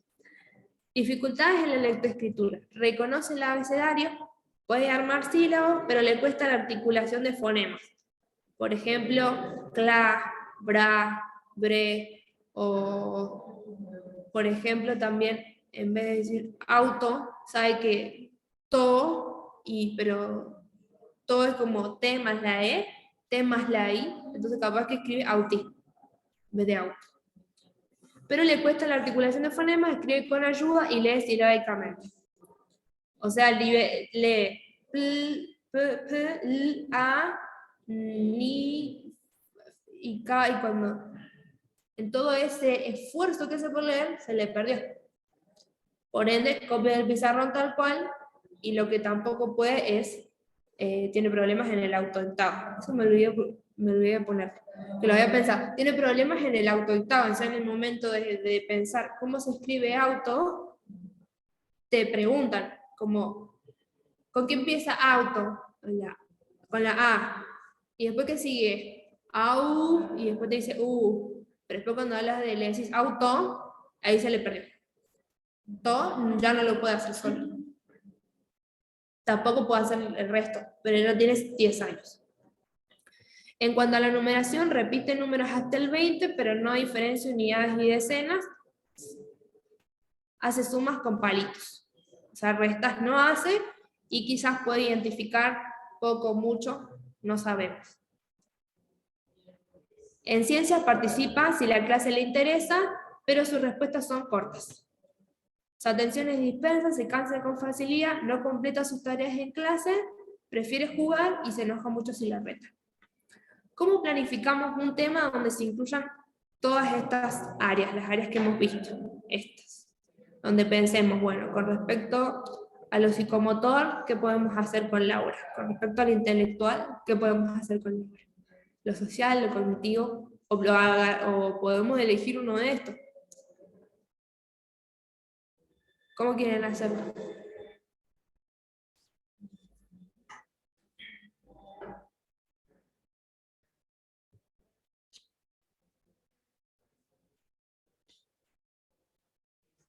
Pensemos en una nena de 10 años. Primero ver de 10 años, Sí, pero actúa como... como un poco más chica, capaz como de 6. Entonces,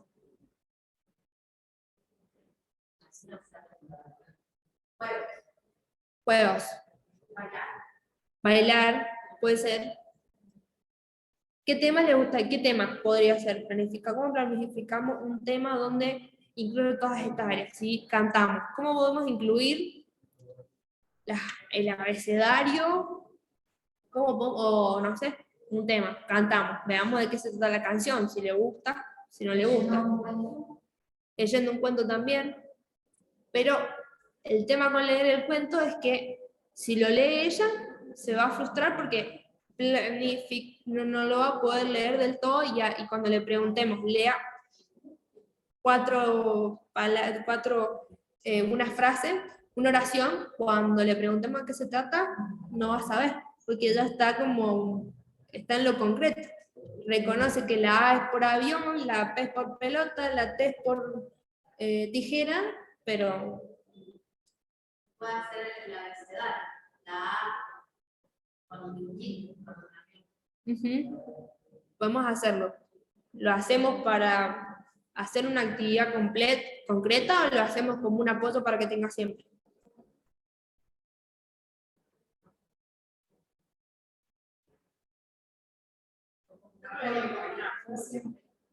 Como un apoyo. Porque si no se deja algo que así, porque eso ya se le va a quedar a ella, ya se va A ver si podemos. Vamos a ver si se escucha esto. Porque me dijo otra seña que es la de atención temprana. Uy, que se puede mover esto. Y podemos ir como... María, si yo me pongo en el pizarrón, ¿se escucha? Sí, sí, yo te escucho. Bueno, vamos a hacer esto.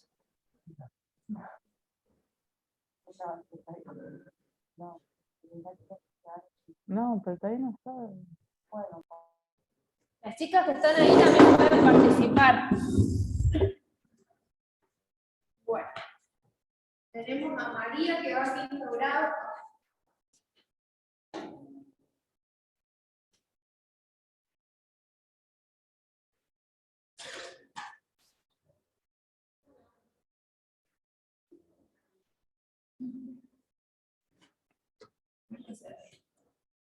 Perdón, tenemos a Laura. Laura tiene 10 años. A quinto. Y tiene.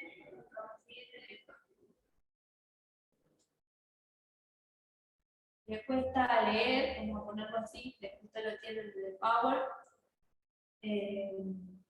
Numeración.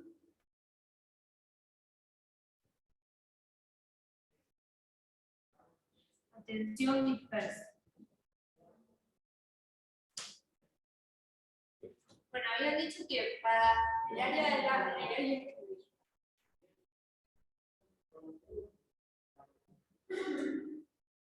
Dijimos que íbamos a hacer un abecedario.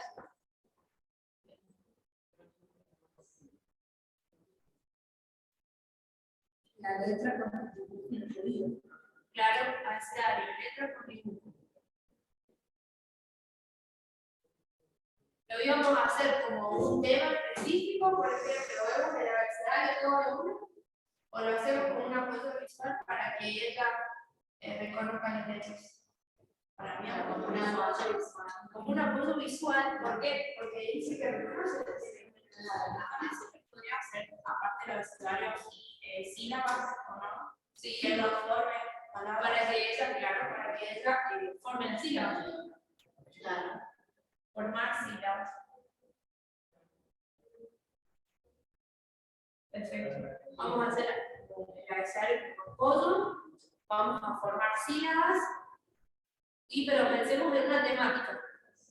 Porque acuérdense que tiene que tener un tema. O sea, vamos a hacer el abecedario y la numeración, y aparte podamos hacer algo con la atención. Las ciencias le gustan. Ciencias es algo que les gusta y participo, o sea, es una iniciativa. Ciencias, atención experta, participativa. Ciencias, ahora le gusta. Bueno, pensemos, inventemos que un interés a Laura, algo que le guste mucho.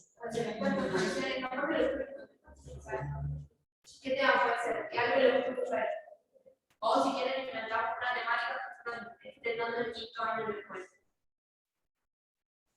Yo he dicho, mira, que ahora todos bailan tinta. Bueno, vamos a hacer entonces una actividad de expresión corporal, educación física, porque como sabemos que no muchos tienen ganas de hacer educación física, vamos a hacer un tema de educación física.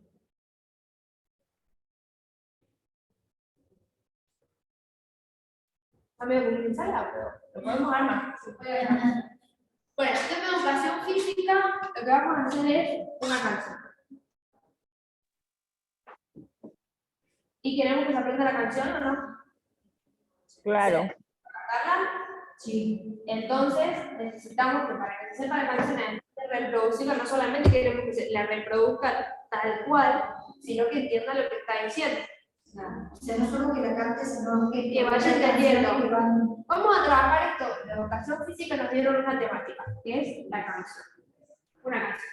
Entonces vamos a trabajar en las diferentes áreas, lengua, matemática y ciencia, con una canción.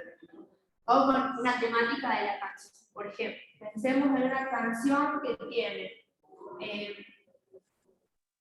animal. Las partes del cuerpo, ¿no? Las partes del cuerpo. Una canción que tenga las partes del cuerpo. Perfecto. Entonces, para tratar las partes del cuerpo, vamos a trabajar también leer y escribir, la escritura, con el abecedario. Entonces, vamos a hacer apoyo visual con el abecedario y para formar sílabas, ¿de qué palabras? De la parte del cuerpo. Apodo, formar sílabas, partes del cuerpo. Bueno, y con la numeración, ¿qué podemos ver? También, si hablamos no solamente de lengua, como en la escritura, sino de significaciones. O sea, las partes del cuerpo. ¿Qué significa cada parte del cuerpo? ¿Para qué las utilizamos?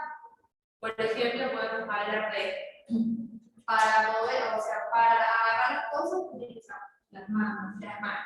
Entonces, esas preguntas le vamos a poner opciones para que todo reconozca su parte del cuerpo. Y eso también, si queremos, acá solamente podemos trabajar abecedario y quizás podemos trabajar las partes del cuerpo y como siempre las canciones tienen algo de abstracto. Por ejemplo, lindo, feo, grandioso, hermoso, divertido. Entonces podemos ver, cuestión como tiene 10 años, además de una chica con una niña de 10 años, es chica mentalmente y intelectualmente puede parecer de 6, quizás un poco más inmadura, pero eso no quiere decir que no se relacione con sus amigas que ya están viendo videos de YouTube, haciendo TikTok, y demás, como decir antes. Entonces, a veces vamos a trabajar esto, y quizás el apoyo visual, si que tiene que ser como lúdico, vamos a tratar de no hacerlo tan infantil, quizás lo podemos hacer con objetos reales. Un abecedario con el apoyo real. Real.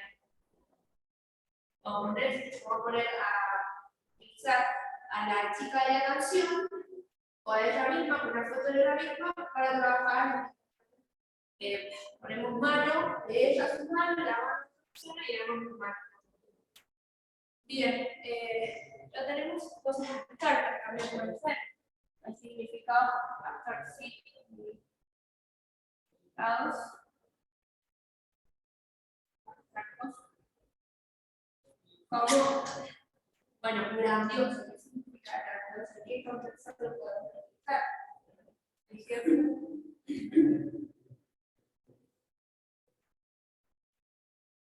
hace conteo hasta el 20 de numeración. Y si hace conteo hasta el 20, seguramente, repetitivamente es hasta el 20. Vamos a tener que, bueno, contenido de numeración partida, 1, 2, 3, relacionado con esta cantidad. ¿Qué podemos hacer? Yo había pensado en el tema de, no sé, cuántos brazos, dos manos. También Los dedos de los pies, los dedos de la mano. las partes del cuerpo. ¿Cuántas manos tengo? 2. Los dedos.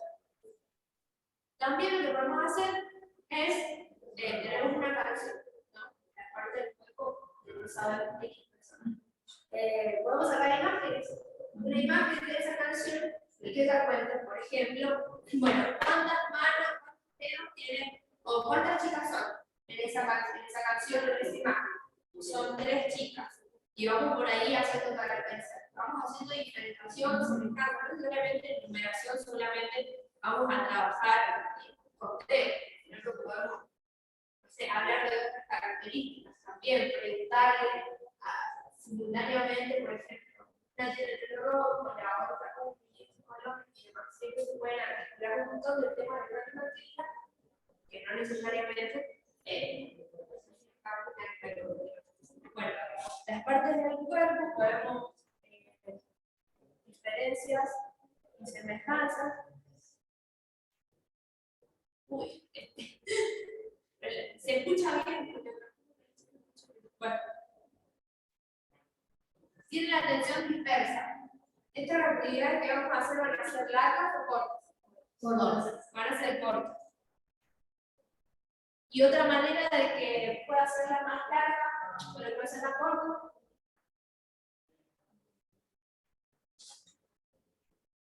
Vamos a hacer. ¿Qué tienen que hacer ustedes en este momento?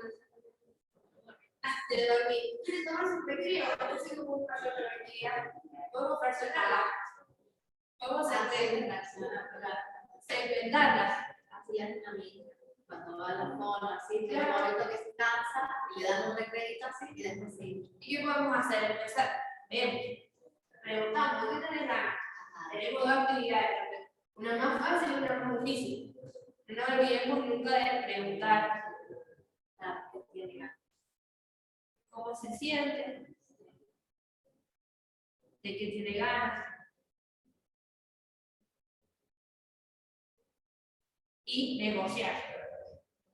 Porque generalmente lo que tienen ganas es hasta que se engañan, después quieren seguir haciendo, pero el inicio de la actividad siempre en la mañana, por ejemplo, no para las 8, pero haciendo la tarea 8:40, 8:50, y es fuerte esos 20 minutos y después ya se cansó, o viene justo a las 8:40, cuando empezó a copiar la fecha y hablamos de cuánto viene para ir a la escuela, a la casa. Bueno, el sábado y domingo te quedas en casa, contamos los días y ahí entre que pone lunes, ya la zona aquí de la recreo que se va a merendar, duerme y decía que no me importa trabajar, no me importa bien. Lo importante es que siempre tenemos que entender que la cantidad no es lo mismo que calidad y que quizás nosotros debemos meter un montón de actividades, ellos pueden hacer una, pero si son una, miren, fueron contentos, genial.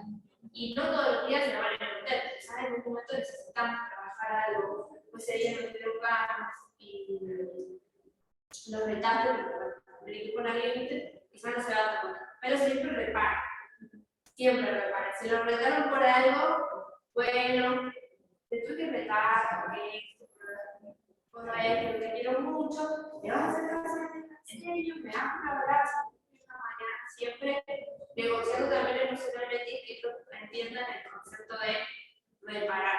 Y eso va con las cuestiones emocionales que acá no estamos lejos, pero están ahí.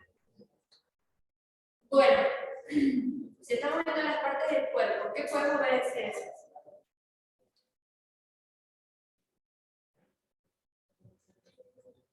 Vamos a poner ciencias naturales, vamos a poner ciencias naturales.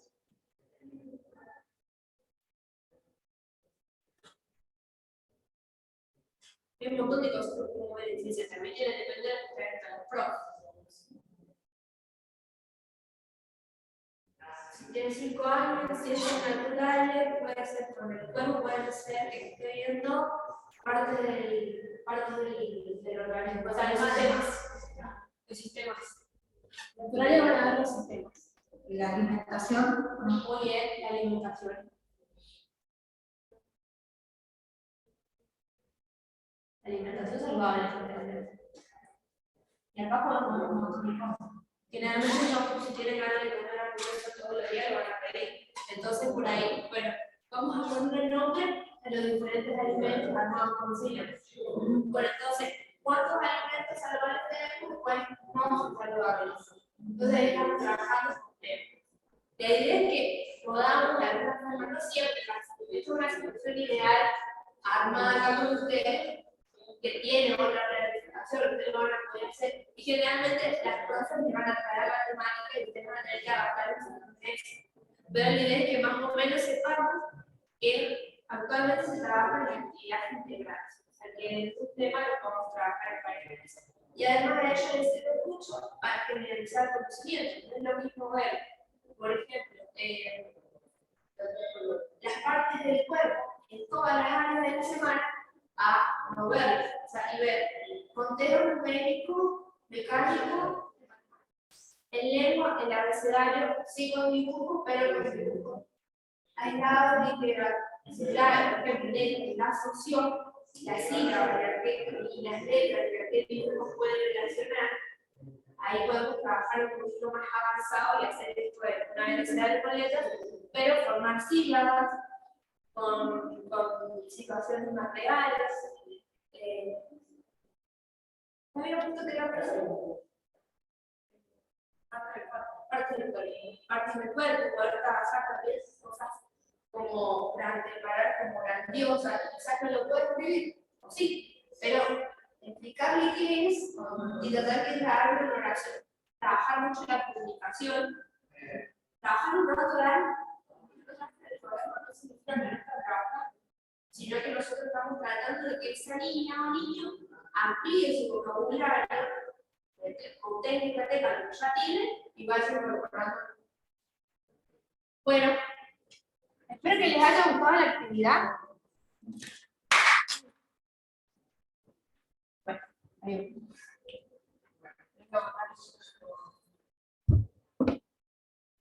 ¿Les gustó? ¿Estuvo más divertida esta clase? sí. Bueno, Nicole, Serenia, Gabriel, nos vemos la clase que viene. Nos vemos la semana que viene. Chao.